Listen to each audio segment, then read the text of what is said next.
Hey. As a first, I'm going to be perfectly honest and say that the issue with actually giving away this story is that it has a minimal chance of being trusted, or actually being acknowledged without derision or skepticism from practically everyone I'm trying to address.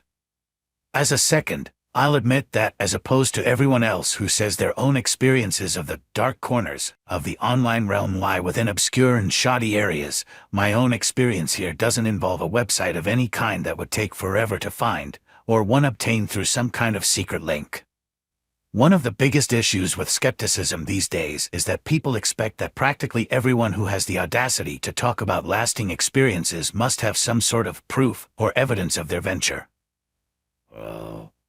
In that regard, it doesn't just have to be photos or any actual visual presentation that proves their seeming logical fallacy or outlandish half-dim-witted exaggeration true, but also some sort of knowledge as to surrounding events that occurred within that category or general epoch of the internet. What I intend to say here is that as far as I'm concerned, there's no actual truth to my story, because everything nowadays can be faked, since in terms of sensitivity, you could say dynamic creation and the response to said material have practically switched places. The primary issue with being my type of person is that you're in no way knowledgeable about popular culture besides a few tidbits of information, because it wasn't your goal to suffice headfirst into the material that would later become golden or outright revered as some sort of artifact that's not relevant until years after it begins circulation to some degree. In that sense, you could say nostalgia is subjective, since it revolves around stuff that was small before it was cool and it became a trend. The only difference is that disturbing shit doesn't become a trend unless around 1,000 people already know about it. Again, don't think of me as a truth teller, because what I'm saying is what I remember clearly, and the only actual verbal essence of fact is how vividly or chronologically I can remember what I'm going to talk about. For all the people who could care less about this rant, I'm just going to say that I expect that I'm going to be caught in the crossfire of critical thinking if this experience actually gains notoriety, hell, even considering that it took place long ago. Around 2 or 3 years after YouTube became an actual website with an accessible domain, I had already immersed myself in the traditional oddness of its broad list of finite yet time-consuming content, and practically all the other 14-year-olds who thought that skating or being cynical towards everyone and everything was enough to land them in front of the Academy Awards, or, to be fair, any kind of predecessor of machinima. Vlogs, like stories, companies trying to advertise, and Obama killing the polls are legitimately all I remember when anyone of that demographic now asks me about my own reminiscence on a practically bygone era. I had no job, even as the restaurants and even cheap motels around me offered teens summer employment to get away from either society or their parents as a measure of loyalty. What I did during this period was either scavenge bad indie game websites, try to find pirated music downloads, or watch videos of people embarrassing themselves impulsively. One of the biggest known facts about YouTube during the years in between its launch and the video game parody explosion is that there was a fair share of people who didn't know what they were doing or talking about. And no, by this I'm not referring to the aforementioned morons who had a high chance of landing themselves on Vine, but rather those who spouted off conspiracy theories because they expected that with such an interconnected website with an easily juxtaposed domain would actually give them some sort of notice, or at the very best some kind of expert who could verify their points with even better arguments. I bring this up because one of my favorite things about the website was to search up obviously opinionated queries, landing me into the vein of people who would likely agree with the statement that all politicians are lizards, and that NASA is a covert operation run by extraterrestrials to read human minds. I would often leave sarcastic comments on these videos that both agreed with the creator but also silently mocked them with paraphrases or just outright specific insertions of their own statements to expose their bluff and the far-spreading elasticity of their claims. It was on a Friday, probably in late May of either 2009 or 2010, when I had one of these instances. Because of how I said earlier, the vividness of my recollection of this very moment may sprinkle some aspect of veracity to my own claims. I remember that I had come across a YouTube channel with a basic inane username that was typical of the keyboard warriors of the time, likely with the suffix inatter, and ending with random numbers that had no actual meaning in relation to the author or creator. This person's claims were the usual: Obama's not American, Bush is the Messiah, blah, blah, blah.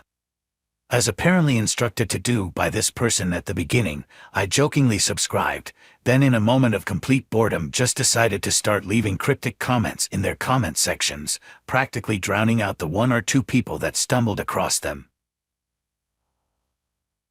I had just finished a class on psychology, so I mostly splotched random or vulgar quotes from my textbook and notes onto it, in some convoluted way exposing the uploader's shadow self.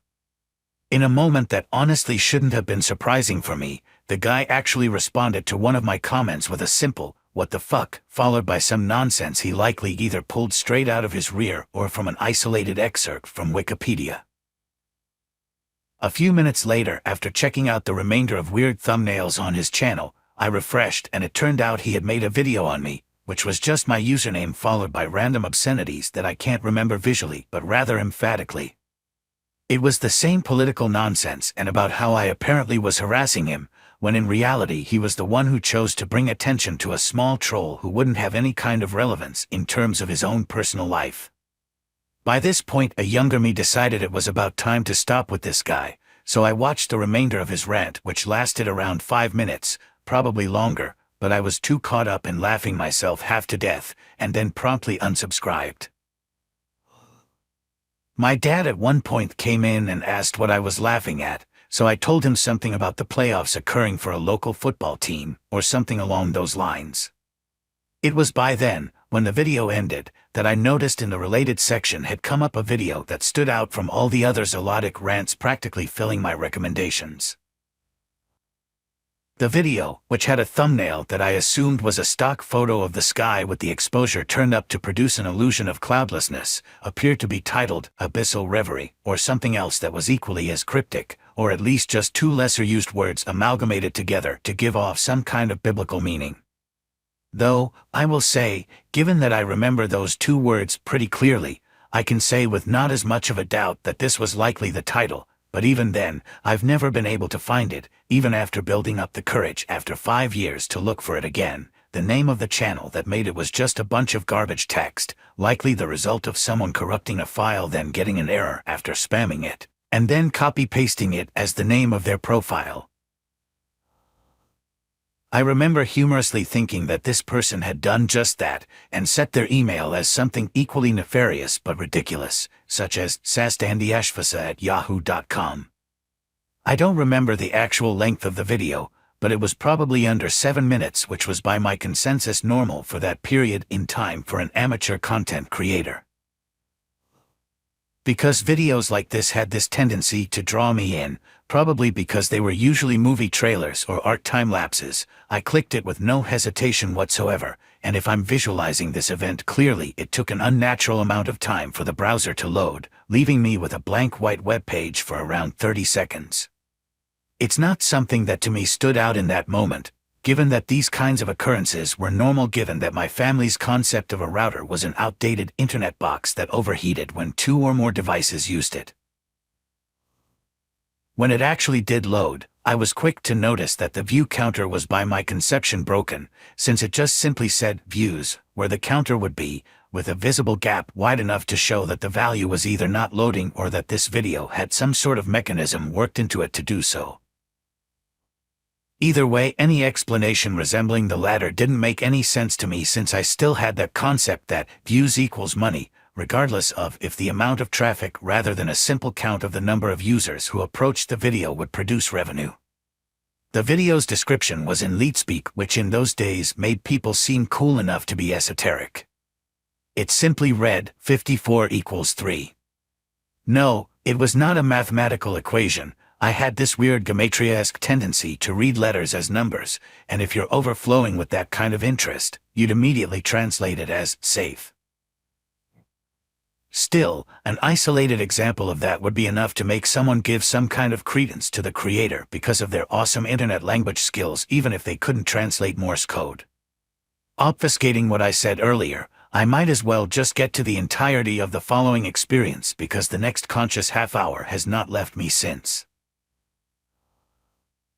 The video opened with a staircase which was, and is, typical of suburban homes you'd usually find in the Midwest, leading me to believe this might be a house tour of some sort, probably followed by a boring prologue from the creator discussing their financial state or the circumstances of how they got there. I will say, however, that this whole concept wasn't the only conclusion my mind made in reference to what this video may present.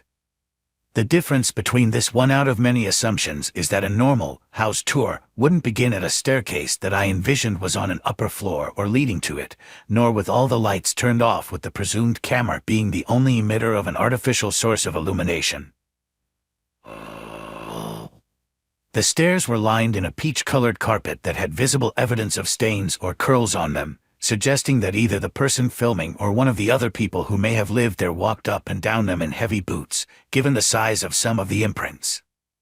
I measured the diameter to be pretty small between the brown spruce walls and the stairs themselves, meaning that this either led to an attic or an area of the house that was used for miscellaneous purposes. My previous guess that the person filming the video was going to speak was, as I would put it, fairly obtuse. There were soft grunts as the person heaved something large up the stairs, stopping every now and then consistent with the speed or undertaking of each step. I assumed this must have been the camera proper, as I noticed that the quality of the video, while still mediocre in comparison to the modern level of resolution, was reminiscent of a tape recorder from the late 1980s, but had no evidence of tampering or distortion that would pop up now and then, leaving it with an almost cinematic feel, if that's the best way I can describe it. Around 3 steps in, I noticed that there were small etchings on the walls, either misspelled words written by children or just small drawings from anything sharp found nearby. The drawings weren't themselves remarkable, except for one which appeared to depict what I at first thought was a stick figure of a man milking a cow, until I noticed that the others were from drawn handheld knives protruding from its stomach, with red coloration near the top, either through a marker or a colored pencil. After ascending the staircase, my previous assumption that this person in particular was reaching a lesser-used area of the house that one would already picture as being an enclosed space was also immediately proven incorrect. They did, however, enter an empty room, which, while devoid of any insulation, held the same carpet texture, albeit one that was less dirty, suggesting that this particular room was seldom used. The walls were different this time, and at best I'd describe them as having a sable-based coloration that extended down to a wider area where outlets would likely be put.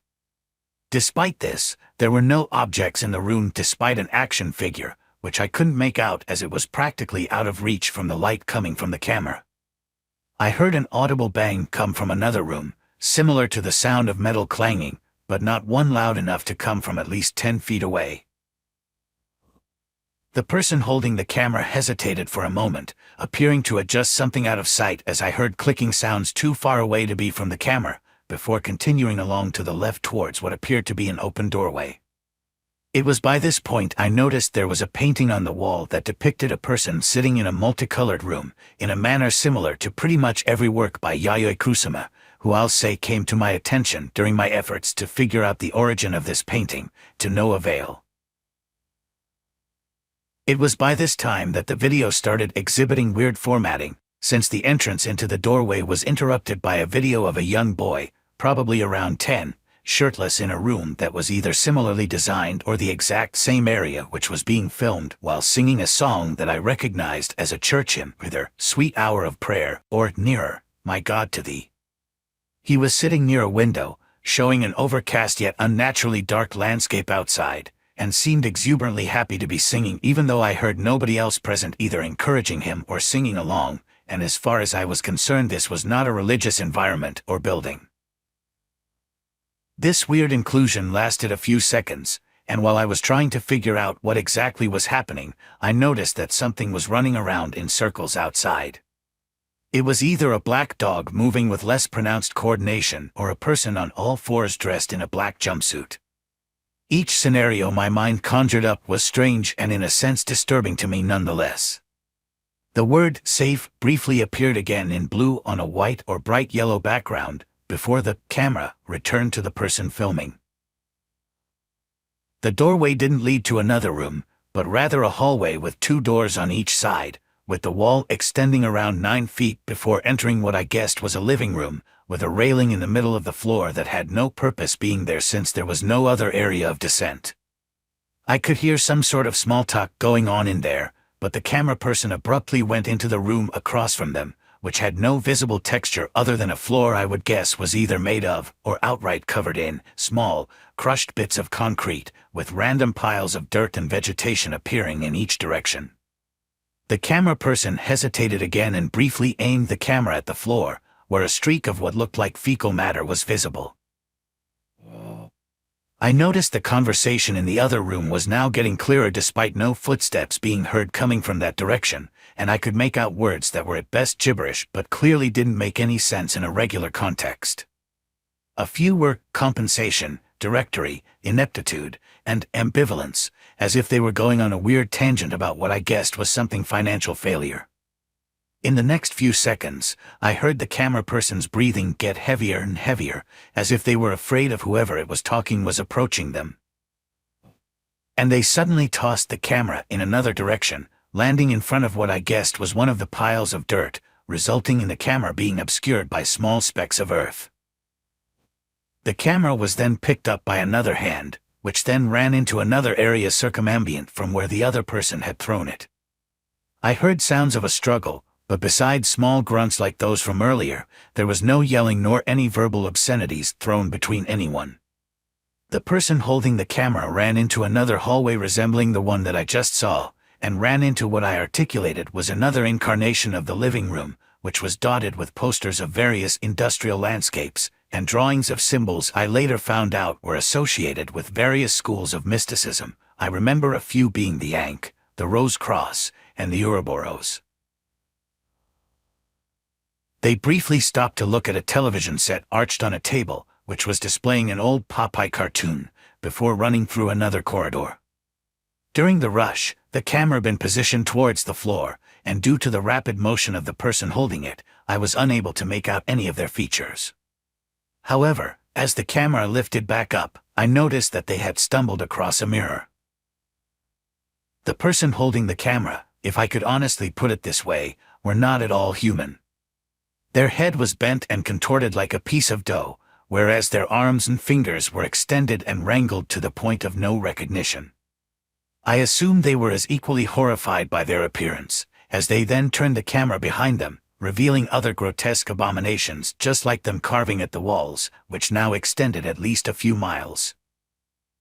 Constant moaning, and the roars of something dying were also heard in the distance. A loud symphonic soundtrack began playing, before the video cut off abruptly to the sky shown in the thumbnail, a time-lapse which showed clouds moving in unpredictable directions. Another image appeared out of the transfiguration of the colliding clouds, depicting a man standing in front of one of these things. My actual memory of this whole event ceases from this point, because all I can remember from there is everything going white and me violently convulsing since according to my mother I then violently lapsed into a seizure. Everything else is fuzzy, but as far as I remember I was for certain restrained from searching for anything niche from that point on, at least now with good reason. The whole ordeal was enough for me to delete my account, given that I didn't want any kind of association with the content that I previously stuffed my face with. As said earlier, I tried my best to find the video a few years later, but to no avail. Surfing the internet for anything similar ended with my hands empty, and at no point have I ever come across anything remotely similar to what I saw. The reason why this whole occurrence sticks with me is because it was followed thereafter by a string of bad events, each somehow related in some way to the content of that video, which I've had to manually forget or just outright avoid discussing for personal reasons. I'm certain anybody reading this is wondering as to why I'm discussing this despite it having negative effects on both my physical and mental life, since there wouldn't be any purpose of sharing it if it was enough to affect me in the real world. The reason is because, a few weeks back, I came across my old hard drive sitting in my basement amongst other possessions and, wanting to download some old photos onto my new computer, I plugged it in to begin sharing the files. Sitting among a variety of different saved files, both ordinary and occasionally random, was this.